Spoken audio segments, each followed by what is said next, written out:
This is a very important question, but let's just break it down for a little bit. The question, development, the word development, what does it mean?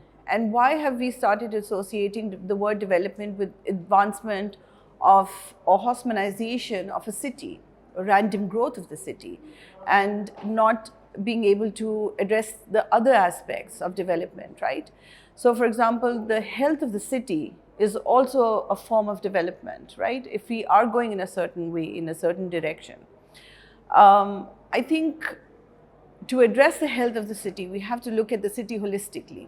We have to see all the various actors that are involved in it, all the various stakeholders that are involved in it, and how can we were talking a little while ago about normative city. How can we get to a normative city that is normative to us, right? Because each to its own, right?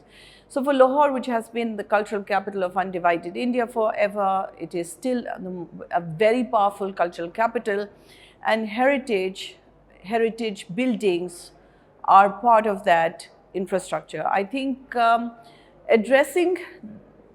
we need to build policies around that. First, we need to recognize, what does heritage mean? Is heritage only things that are 2,000 years old or 7,000 years old? Or heritage can be something that was built in the 70s, in contemporary time as well. Because a lot of times, contemporary buildings, depending on the nature, function, and the usability, would become an important asset in past or in future to come. So what are these heritage buildings? What constitute heritage buildings, right? So are Art Deco buildings not equally important, right? So I think there is a very small form or very small legislative rules that they have put together for what it means.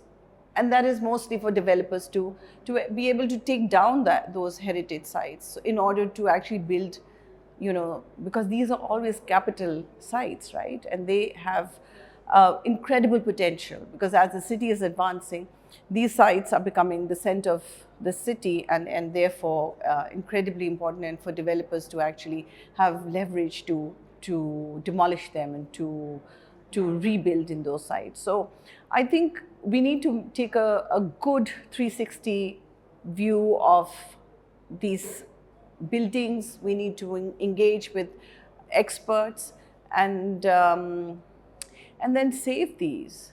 I think a lot of development can happen in and around those buildings without them being demolished, without them changing the function, or without them being desecrated in some way or the other.